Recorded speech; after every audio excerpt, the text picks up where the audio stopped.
இன்று வரவேற்பறை நிகழ்ச்சியில் நமது அரங்கத்தில் அப்போலோ குழந்தைகள் நல மருத்துவமனையின் குழந்தைகள் நல எலும்பு முறிவு சிகிச்சை நிபுணர் டாக்டர் ஆர் சங்கர் அவர்கள் இணைந்திருக்கிறார்கள். அவரிடம் பல்வேறு கேள்விகளையும் சந்தேகங்களையும் கேட்கவிருக்கிறோம். வணக்கம் டாக்டர்.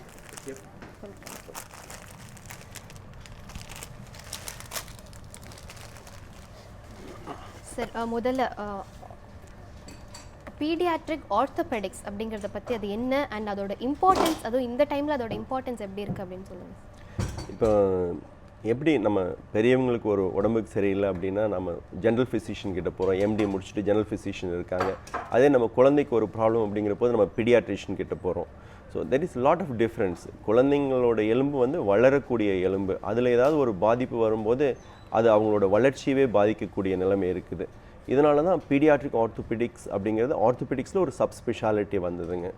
இப்போ பிறக்கிற குழந்தைங்கள் வந்து உடல் ஊனமாக பிறக்கலாம், குழந்தைங்களுக்கு வர இன்ஃபெக்ஷன் வந்து எலும்பை வேறு விதமாக தாக்கலாம், அந்த எலும்பு உடையிறது வந்து சரியாக வைத்தியம் பண்ணலைன்னா அது வாழ்க்கை பூரா ப்ராப்ளம் கொடுக்கலாம். அதுக்காக பீடியாட்ரிக் ஆர்த்தோபெடிக்ஸ்னு செப்பரேட்டாக ஒரு டிபார்ட்மெண்ட் வச்சுருக்கோம். அண்ட் மெயினாக வந்து எலும்புகளில் வந்து பிரச்சனை வரத்துக்கு ஒரு காரணமாக இருக்கிறது விட்டமின் டி டிஃபிஷியன்சி அப்படின்னு சொல்லலாம். அண்ட் இந்த காலத்தில் இருக்கிற பசங்களுக்கு வந்து விட்டமின் டி டிஃபிஷியன்சி வந்து அதிகமாக இருக்கிறதா நம்மளால் பார்க்க முடியுது. அண்ட் ஆக்டிவிட்டீஸ் வந்து ரொம்ப குறைஞ்சி போகிறதுனால அதை பற்றி சொல்லுங்கள் டாக்டர். இப்போ ஒரு 20-30 இயர்ஸ் பேக் நாமெல்லாம் குழந்தைங்களா இருந்தபோது வெளியில் ஓடி ஆடி விளையாடிட்டு இருந்தோம். எப்பவுமே சன்லைட் எக்ஸ்போஷர் இருந்தது. விட்டமின் டிக்கு ஒரே சோர்ஸ் வந்து சன்லைட் தான். இப்போ இந்த காலத்து குழந்தைங்க என்ன பண்ணுறாங்க, ஏசி ரூமில் உட்காந்துட்டு கம்ப்யூட்டரில் விளையாடிட்டு டிவி பார்த்துட்டு ஆக்டிவிட்டீஸ் ரொம்ப குறைஞ்சதுனால விட்டமின் டி இன்டேக் குறைஞ்சிருச்சு. நம்ம எவ்வளோ தான் உடம்புக்கு கால்சியம் சாப்பிட்டாலும் விட்டமின் டி இல்லைன்னா கால்சியம் அப்சார்ப்ஷன் குறைஞ்சிருது. அதனால் அவங்களோட ஹெல்த்தே பாதிக்கப்படுது. அதனால தான் ஆல்வேஸ் வி அட்வைஸ் குழந்தைங்களோட activities are very important for the normal life அப்படிங்கிறது. அண்ட் சார், இன்னொரு வந்து எலும்பு சம்மந்தப்பட்டமான முக்கியமான விஷயங்கிறது இந்த ஆஸ்டியோபோரோசிஸ் அப்படிங்கிறது. அண்ட் விமென்க்கு மட்டும் இல்லாமல் மென்க்கு கூட ஆஸ்டியோபோரோசிஸ் வருதா வந்து சொல்கிறாங்க இல்லையா? மென்க்கு வருது. பட் ஆஸ்டியோபோரோசிஸ்ங்கிறது அபவுட் 80-90% ஆஃப் த டைம் அது வந்து உமன் தான் பாதிக்குது. அந்த பீரியட்ஸ் முடிகிற டைமில் அந்த போன் குவாலிட்டி ரொம்ப மோசமாக ஆரம்பிக்குது. இதை எப்படி ஓரளவுக்கு அவாய்ட் பண்ணலன்னா, எஸ்பெஷலி கேர்ள்ஸ் ரொம்ப ஆக்டிவாக இருக்கும்போது, எஸ்பெஷலி அவங்க அந்த ஃபஸ்ட்டு பீரியட் வரும்போது நல்லா ஆக்டிவாக இருந்து அவங்க போன் குவாலிட்டியை ரொம்ப நல்லா கொண்டு வந்துட்டாங்கன்னா அது பிற்காலத்தில் அவங்க ஆஸ்டியோபோரோசிஸ் வர்றதை தடுக்குது அப்படின்னு விஞ்ஞானிகள் சொல்கிறாங்க. அண்ட் சார், இந்த மாதிரி குழந்தைகளுக்கு வந்து இந்த கான்ஜெனிட்டல் ப்ராப்ளம்ஸாக இருக்கிறத அதை பற்றி சொல்லுங்கள் சார். இந்த பவு லெக்ஸ் அண்ட் நாக் நீஸ் அதை பற்றிலாம் கொஞ்சம். இப்போ பவு லெக்ஸ் என்னோட ப்ராக்டிஸில் ஒரு நாள் வந்து ஒரு 10 கேஸ் பார்க்குறேன்னா அதில் ஒரு 5 கேஸ் 6 கேஸ் வந்து வருது நாக் நீஸ், போ லெக்ஸ், ஃப்ளாட் ஃபீட், கால் உள்ளே வளைஞ்சிருக்குது, இன்டோயிங் அவுட் டோயிங்கிற இதெல்லாம் வந்து என்னை பொறுத்தளவுக்கு நார்மல் வேரியன்ஸ். இதுக்கு வந்து வைத்தியமே கிடையாது. இப்போ எப்படி வந்து ஒரு வெளியில் போய் ஒரு மரமெல்லாம் பார்த்திங்கன்னா ஒரு தென்னை மரம் ஒவ்வொரு விதமாக திரும்பிட்டு இருக்கும், அந்த மாதிரி தான் கால் வந்து நேராக தான் இருக்கணுங்கிறது இல்லை. கொஞ்சம் வெளியில் வளைஞ்சிருக்கலாம், கொஞ்சம் உள்ளே வளைஞ்சிருக்கலாம். 2 காலும் ஈக்குவலாக வளைஞ்சிட்டு இருக்கும்போது we call it symmetrical knock knees ஒரு போ லெக்ஸுங்கிறோம். இதுக்கு ஸ்பெஷல் ஷூஸ் கொடுக்குறதோ மசாஜ் பண்ணுறதோ எது பண்ணுறதும் சரிப்படாது. அது நார்மலாக விட்டாலே ஒரு 4-5 இயர்ஸில் அதே சரியாயிரும். பீப்புள் என்ன பண்ணுறாங்க, ஒவ்வொருத்தரும் ஃபிசியோதெரபிஸ்ட்கிட்ட போய் எக்ஸசைஸ் பண்ணுறது, இல்லை ஸ்பெஷல் பிரேஸ் போடுறது, இல்லை சில பேர் டாக்டர்கிட்ட போய் சர்ஜரி அட்வைஸ் கேட்குறது, இதெல்லாம் முடிஞ்ச அளவுக்கு அவாய்ட் பண்ணிக்கணும். இதெல்லாம் நார்மல் வேரியன்ட்ஸ்னு சொல்லுவோம். இதே கன்ஜெனிட்டல் அனாமலிஸ்ங்கிறது குழந்தை பிறக்கும் போதே ஹிப் வந்து டிஸ்லொகேட் ஆகி பிறக்கலாம், இல்லை கால் பெண்ட் ஆகி கிளப் ஃபீட் அப்படிங்கிற ஒரு கண்டிஷனோட பிறக்கலாம். அது வந்து இட் நீட்ஸ் ட்ரீட்மெண்ட். அது எவ்வளோ சீக்கிரம் வர்றாங்களோ அவ்வளோ நல்ல ட்ரீட்மெண்ட் கொடுக்க முடியும். அண்ட் சார், இந்த மாதிரி ஃப்ளாட் ஃபுட் இருக்கவங்களாம் வந்து ஸ்பெஷலான ஷூஸ் எல்லாம் போடுறாங்க இல்லையா, அது வந்து அவங்களுக்கு என்ன மாதிரியான ஒரு டிஃப்ரென்ஸை கொடுக்குது சார்? இப்போ ஃப்ளாட் ஃபீட் இருக்கிறது வந்து there are 2 types of flat feet.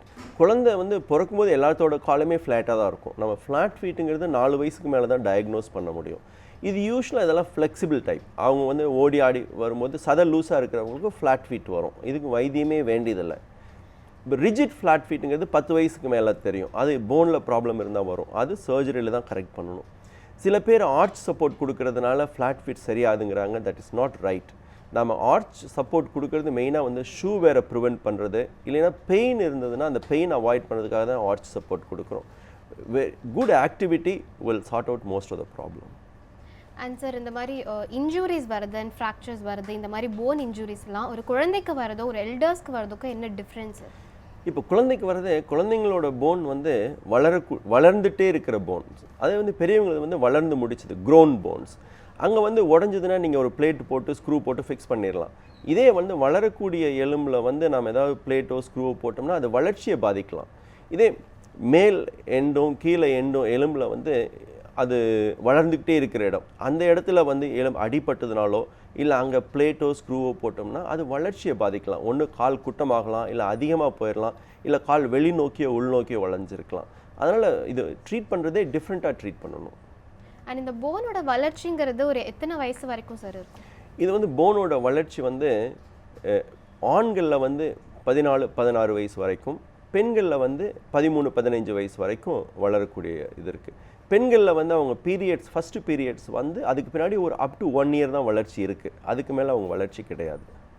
And sir போனில் கூட வந்து இன்ஃபெக்ஷன்ஸ்லாம் வருது இல்லையா? ஸோ எது வந்து இது காசிட்டிவ் ஏஜென்ட்டாக இருக்க இந்த போன் இன்ஃபெக்ஷன்ஸ்க்கு என்ன மாதிரியான ட்ரீட்மெண்ட்ஸ் எல்லாம் அதுக்கு இருக்குது? இப்போ போனில் இன்ஃபெக்ஷன் வருதுன்னா, இப்போ குழந்தைங்களுக்கு காமனாக இன்ஃபெக்ஷன் அதிகமாக வருதுன்னா அவங்களோட எதிர்ப்பு சக்தி குறைச்சிருக்கு பெரியவங்களை கம்பேர் பண்ணும்போது. அதனால் any infection going into the blood will cause bone இன்ஃபெக்ஷனுங்க. இப்போ சளி பிடிக்கிறது, இருமல், அது கீழே விழுந்து அடிபட்டால் கூட அந்த போன் அது வழியாக வந்து இன்ஃபெக்ஷன் உள்ளே போய் எலும்பை தாக்கலாம்.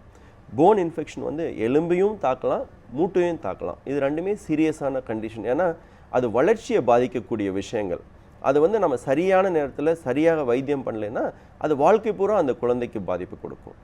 ஸோ அதுக்கு என்ன மாதிரியான ட்ரீட்மெண்ட்ஸ்லாம் சார் இருக்கு? இப்போ எலும்புக்கு இன்ஃபெக்ஷன் வந்ததுன்னா இப்போ ஒரு 24 மணி நேரம் 48 மணி நேரத்துக்குள்ளே இதுதான் அப்படின்னு கண்டுபிடிச்சிட்டோம்னா நாம் வந்து ஆன்டிபயோட்டிக்ஸ் மூலமே ட்ரீட்மெண்ட் கொடுத்துடலாம்.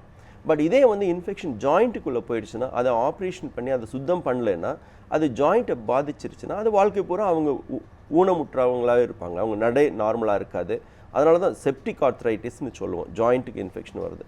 அதை சர்ஜரி பண்ணி க்ளீன் பண்ணலைன்னா பிற்காலத்தில் ப்ராப்ளம் வரும். Antibiotics is the right treatment. And ஃப்ராக்சருக்கும் இன்ஃபெக்ஷன் ஆனதுக்கும் எப்படி sir difference? Fracture is like pain வச்சு கண்டுபிடிக்கலாம். பட் இன்ஃபெக்ஷன் எப்படி சிம்டம்ஸ் என்ன? இன்ஃபெக்ஷன் வந்து பெயின் இருக்கும், பட் வந்து அவங்களுக்கு வந்து மற்ற இதெல்லாம் இருக்கும். ஃபீவர் இருக்கும், மெயினாக தோல் எல்லாம் வந்து வீங்கி இருக்கும், ரெட்டாக இருக்கும்.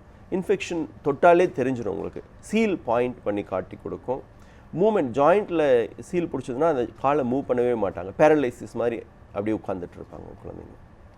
அண்ட் சார் மெயினாக வந்து சில்ட்ரன் வந்து ஸ்கூல் பேக் கேரி பண்ணுறது, அது வந்து neck, shoulder, spine and even legs கூட அது வந்து அஃபெக்ட் பண்ணுது அப்படின்றது நமக்கு தெரியுது. ஸோ அது வந்து அவாய்டும் பண்ண முடியாது. லைக் 1.5 kgs வரைக்கும் லைக் பேக் வந்து கேரி பண்ணுறது ஓகே, பட் அதுக்கும் மேலே கேரி பண்ணுறது ப்ராப்ளமாக இருக்குது இல்லையா? ஸோ அதை பற்றி சொல்லுங்கள் சார். இல்லை, இப்போ school bag and back pain in children நிறையா பேப்பர்ஸ் பப்ளிஷ் பண்ணியிருக்காங்க. பட் நார்மல் லிமிட் எப்படின்னா, இப்போ குழந்தை வந்து 10 கிலோன்னா 15% of the child's weight you can carry. இப்போ குழந்தை 20 கிலோ குழந்தை 3 கிலோ வரைக்கும் வெயிட் தூக்கிட்டு போகலாம். அது பேக் எப்படி தூக்கணுங்கிறது இருக்குது. 2 ஷோல்டர்லேயும் போட்டு தூக்கணும், முழங்கால் வரைக்கும் தொங்க விடுவாங்க. அதெல்லாம் கரெக்டானது கிடையாது. கரெக்டாக போட்டு கரெக்டாக தூக்குறதுனால எந்த பிரச்சனையும் வராது. அதே மாதிரி அவங்க தேவைக்கு அதிகமான புத்தகங்களை எடுத்துகிட்டு போகிறது. இப்போ டைம் டேபிள் 4 சப்ஜெக்ட் தான் இருக்குன்னா 7 சப்ஜெக்ட் புத்தகத்தை சேர்த்து தூக்கிட்டு போகிறது வந்து வெயிட் இன்க்ரீஸ் பண்ணுது. If you avoid all those things, most of the problem will be solved. So இதோட சைடு எஃபெக்ட்ஸ் மாதிரி ஏதாவது வரதுக்கான வாய்ப்பு இருக்கா? அப்படி எதுவுமே கிடையாது. இது all reversible problem. Back pain வந்து எல்லாத்துக்குமே பேக் பெயின் வரும். ஒரு சர்டன் ஏஜுக்கு மேலே people get back pain. Especially இப்போ நவடேஸ் ஐடி ப்ரொஃபஷனல் ஒரே இடத்துல உட்காந்துட்டு ரொம்ப less activities, they don't do much work, they get back problem. அது நல்ல good activities will sort out most of the problem. Okay sir. நேயர்களே, குழந்தைகள் நல எலும்பு முறிவு சிகிச்சை நிபுணர் டாக்டர் ஆர் சங்கர் அவர்களிடம் பேசிக் கொண்டிருக்கிறோம். ஒரு சிறிய இடைவேளைக்கு பிறகு தொடர்ந்து பல சந்தேகங்களை அவரிடம் கேட்கலாம்.